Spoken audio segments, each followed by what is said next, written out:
जीव भ्रम में कैसे पड़ा, अर्थात जीव को भ्रम क्यों हुआ।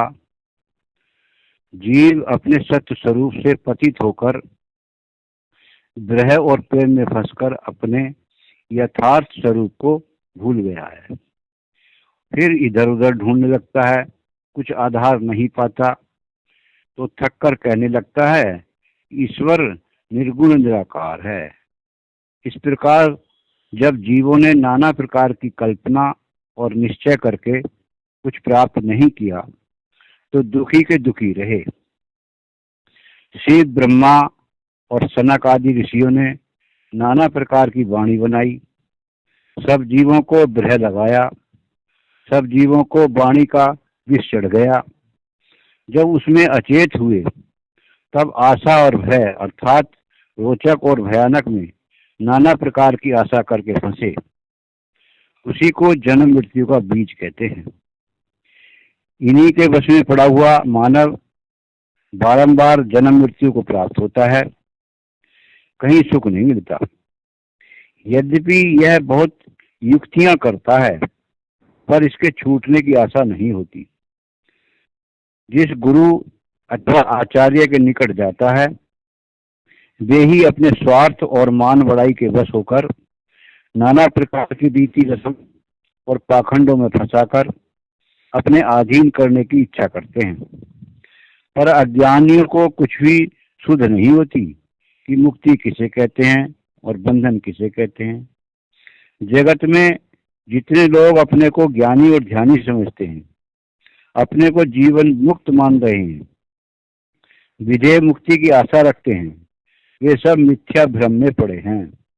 वे लोग जिनको जीवन मुक्त कहते हैं वे कर्मों के फांच में बंधे हैं, बारंबार भवसागर में गोता खाया करते हैं। जीवन मुक्त कोई नहीं है, ये सब कर्म के रहट में पड़े हुए हैं। यही काल पुरुष का पंजा है जिसमें पड़े हुए जीव का छूटना दुस्तर है।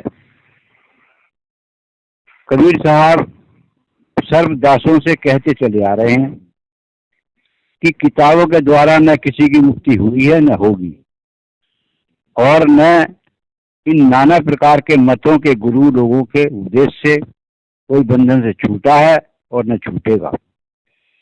कोई किसी प्रकार की मुक्ति तप आदि क्यों न करे, पर जब तक सदगुरु की कृपा न होगी तब तक वासना से निवृत्त नहीं हो सकता।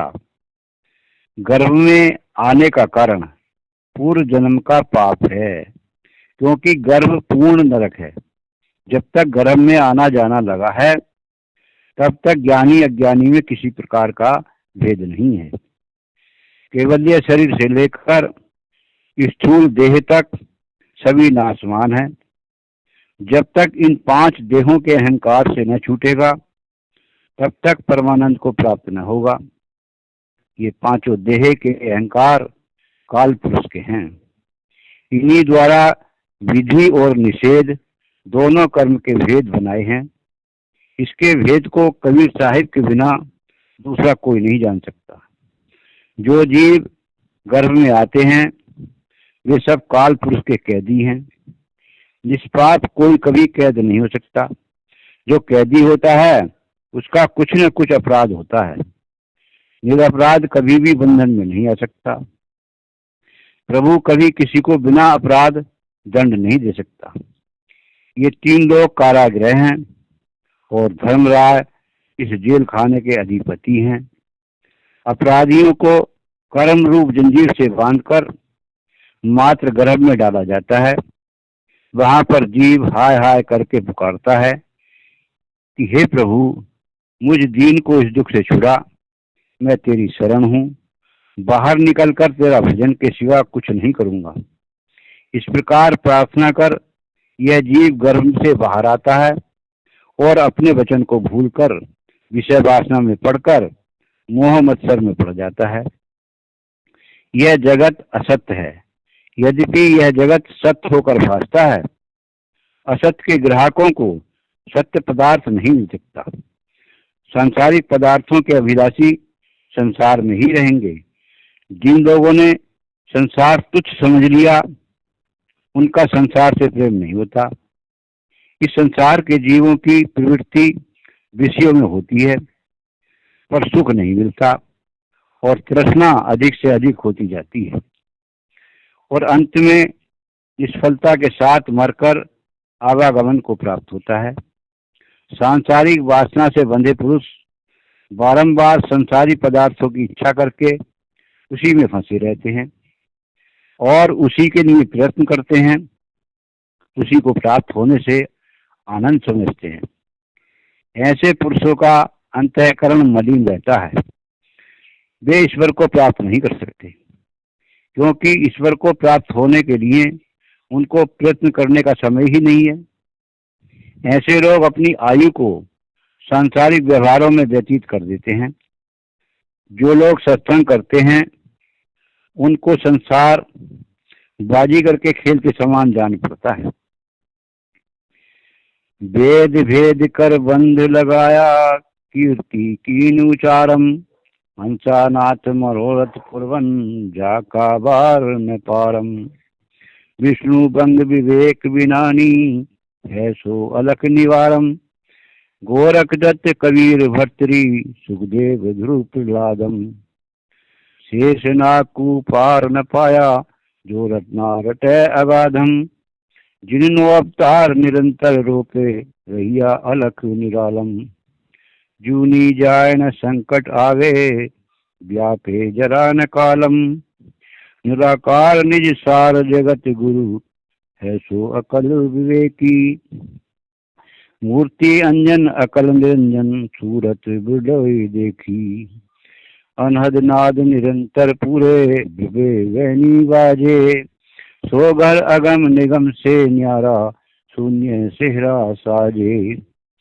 बाजे तूर तेज के तकिए, ऐसा शब्द निवासम। गहरी गरज अगोचर वाणी, परम शून्य प्रकाशम। सत दर्शन पाखंड 96, कीर्ति कर्म भुलाया।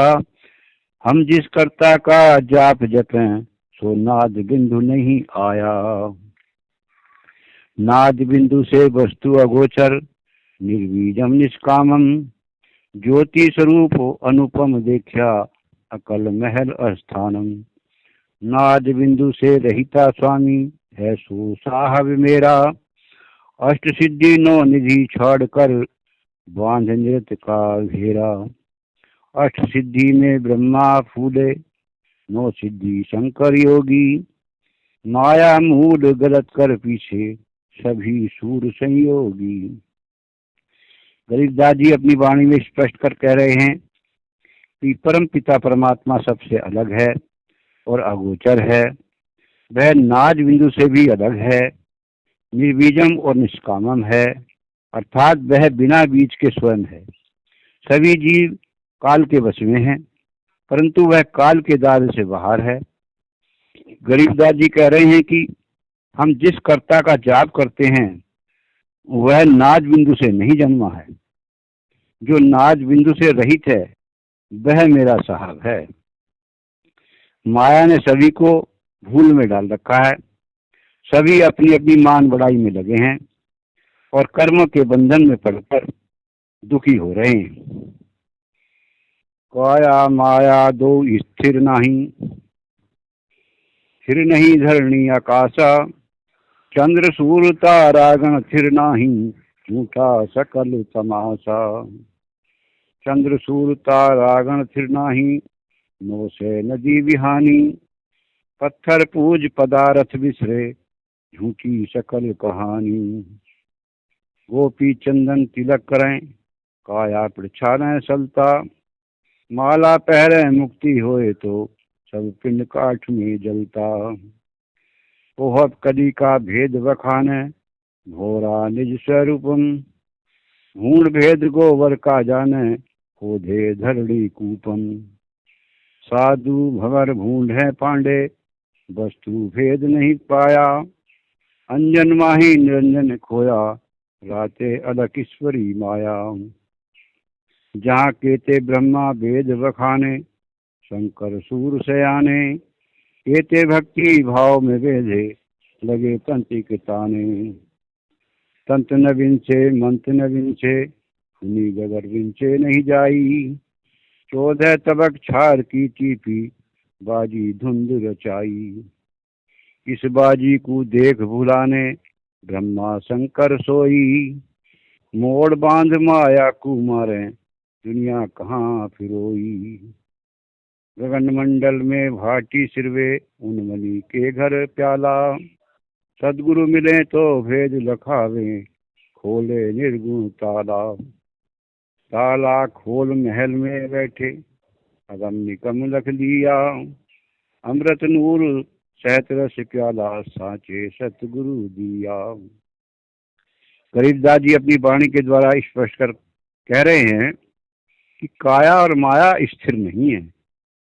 जिसके पीछे पीछे जीव लगा है और भ्रम में पड़ा है। गरीबदास जी कह रहे हैं कि धरती और आकाश भी स्थिर नहीं है। चंद्रमा सूर्य तारागण भी स्थिर नहीं है। और जो स्थिर नहीं है वह सब झूठा तमाशा है। स्थिर तो परमात्मा है, अर्थात सदा रहने वाला है। पत्थर को पूछ पूछ कर सब जीव भ्रम में पड़ गए और परमात्मा को भूल गए और कह रहे हैं कि गोबर में रहने वाला भ्रंड भेद नहीं जान सकता। वह तो धरती में ही कूप बनाता रहता है। साधु भोरा है जो उस फूल की सुगंध में मस्त रहता है। पंडितों ने भी परमात्मा के भेद को नहीं पाया और कह रहे हैं कि गगन मंडल में भाटी है जहाँ से अमृत रस टपक रहा है। लेकिन सदगुरु नहीं मिले तो उसका भेद नहीं मिलेगा। और सदगुरु मिल गए तो निर्गुण का ताला खोल देंगे। तब आप अपने ही महल में सब कुछ पा देंगे। सूतक ही में ब्रह्मा खेले सूतक नो अवतारा। सूतक ही में शंकर सेवा किस विध उतरो पारा। सूतक आया सूतक जाया सूतक गर्भ निवासम। सूतक ही में मृतक मेला कहो कहाँ प्रकाशम। सूतक ही में सेवा पूजा सूतक ही में लापम। सूतक ही में सुरती तुम्हारी सूतक ही में जापम। सदगुरु मिले तो सूतक भागे बिन सतगुरु सुध नाही। ऐसा सदगुरु संग हमारे पलक बिछड़ नहीं जाही। गोरख गोपी गोरख योगी गरख ज्ञाना मार मछंदर लिया। पारा ऋषि का चलिया सरोवर वो माया संग जिया। बाहर घर घर ही में बाहर पूछो नारद त्रिकाली। संग ऋषि को सार चुवाया ममता मूल माली। वन में मन मन ही में वन है कहो कहाँ डेरा लीजे। अजरावर घर को प्याना यहाँ तो छिन छिन चोला छीजे। जा दिन बिंद गो जा दिन कहाँ पत्थर की पूजा होने जावे टालम। जा दिन बिंदु उदर में विद्या दिन की कहो पूजा। वो सदा शनि बिछरी कदी जाही कहो कौन दिन दूजा। जा दिन 9 मास उदर में रहिया भ्रम करम से न्यारा। जूनी अंतर जाप जपे था पूर्ण ब्रह्म उचारा। गरीबदास जी अपनी वाणी के द्वारा स्पष्ट कर कह रहे हैं कि सूतक में ही ब्रह्मा और 9 अवतार तथा शंकर सेवा है। तो किस विधि पार उतर पाओगे। संसार में जन्म और मरण सबका होता है और हर घर में होता है। एक सूतक है दूसरा पातक है। जब तक सूतक पातक से हम पवित्र नहीं होंगे तब तक सेवा पूजा बेकार है। सूतक को दूर करने के लिए पंडित को बुलवाते हैं और हम मान लेते हैं कि सूतक दूर हो गया। सभी जीव गर्भ से शूद्र हैं और जन्म लेने के बाद भी शूद्र हैं अर्थात अपवित्र हैं। पवित्र तब होंगे जब हमें सदगुरु मिले और परमात्मा का ज्ञान करा दें। तब हमारे अंदर से और हमारे घर से सूतक भाग जाएगा। तब हम जो पूजा सेवा करेंगे तो वह सब सार्थक होगी। तब हमें अजर अमर घर की प्राप्ति हो जाएगी। गरीबदास जी कह रहे हैं कि बिना सदगुरु के शुद्ध नहीं हो सकती। ऐसे सदगुरु हमारे संग नित्य हैं क्षण भर को भी अलग नहीं हो सकते। और कह रहे हैं कि जीव जब 9 मास गर्भ में रहा तब भी पूर्ण ब्रह्म का जाप अपने अंदर करता था, तब उसको भ्रम नहीं था। तब कौन से पत्थर की पूजा करता था और कौन सी ताल बजाता था। लेकिन जब बाहर आ गया तब माया ने भ्रम में डाल दिया और जड़ की पूजा में लग गया, अर्थात स्थिर को छोड़कर नाशवान में फंस गया। बाहर आया भ्रम भुलाया, पत्थर साहिब कर ऐसा, जू सूबे सिंबल फल सेवा, यूं ऐसा पत्थर देवा। जाकी पूजा करे रे भाई, अजरावर्त की दियोदाई, जिससे हंसा आया, परम गुरु का भेद न जाना, क्या पत्थर ठाकुर ठहराया। पत्थर पूजे पत्थर सूजे, पत्थर को शीश नवावे, 12 फेरे पत्थर ऊपर, 5 भू आत्म खावे। जाके ऐरन लगी हथौड़े घड़िया, पापी चीत बनाया, है पत्थर की झूठी पूजा, यूं सतगुरु फरमाया। रमता राम धाम दिल अंदर, शब्दातीत समाना, दास गरीब कहें रे साधु, यह पद बिरले जाना। कबीरदास जी अपनी वाणी में स्पष्ट कर कह रहे हैं कि जब जीव गर्भ से बाहर आया तब संसार में भ्रम में पड़ गया और भूल गया कि किसकी सेवा पूजा करनी है। पत्थर को अपना साहेब मान लिया और सेवा करने लगा। जैसे तोते को सिंबल के फल से कोई रस नहीं मिला और निराश रहा, ऐसे ही पत्थर को देवता मानकर पूजा करने से निराशा ही मिलेगी, अर्थात सफलता नहीं मिलेगी। और कह रहे हैं कि परम गुरु का भेद न जाना और पत्थर को ठाकुर मानकर पूजा शुरू कर दी। पत्थर को पूजोगे तो पत्थर ही सूझोगे और पत्थर को ही शीश नवाओगे तो आप एक दिन पत्थर ही हो जाओगे। पत्थर पर हथौड़े के द्वारा टांकी लगा लगाकर चित्र बनाकर भगवान बना दिया और उसकी पूजा शुरू कर दी। सदगुरु कह रहे हैं कि ये पत्थर की पूजा झूठी पूजा है, इसमें आप भ्रम में ही रहोगे। गरीबदास जी कह रहे हैं कि हे साधुओं, जो राम हमारे अंदर रम रहा है और शब्दों से परे है तथा सब में समाया है, उसको जानो, उसका भजन सुमरन करो तो आपको वह सतमार्ग मिल जाएगा। और कह रहे हैं कि यह पद कोई बिरला ही जानता है। भजन के द्वारा कह रहे हैं, काहे रे बन खोजन जाई, काहे रे बन खोजन जाई, सर्व निवासी सदा अलेपा, सर्व निवासी सदा अलेपा, तोरे ही संग समाई, काहे रे बन खोजन जाई।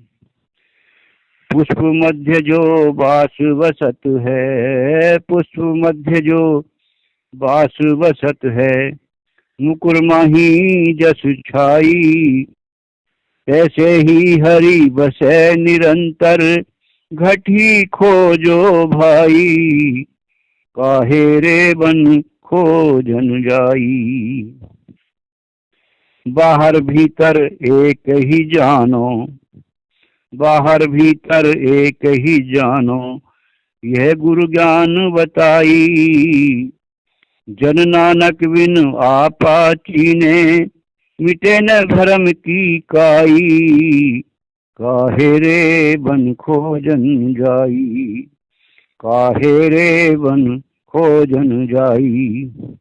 सर्व निवासी सदा अलेपा, तोरे ही संग समाई, काहे रे बन खोजन जाई। सत साहिब।